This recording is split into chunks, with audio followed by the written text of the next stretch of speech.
So we're going out for one last ride today before we get some new avionics put in the aircraft. Looking forward to having a new comm radio, new transponder with ADSB-Out, a G5 Attitude Indicator, new directional gyro, new clock, USB ports for power. It's going to be a lot more fun, a lot more safer, a lot more enjoyable when I get those in over the next couple weeks.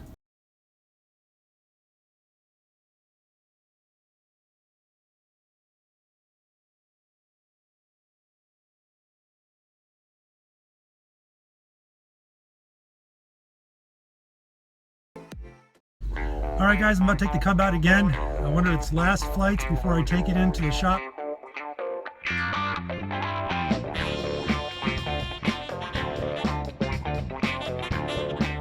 So much of this avionics is being replaced. I'm getting a new G5 for this attitude indicator, a new directional gyro, new clock with USB ports, new radios, Garmin radios, and a transponder.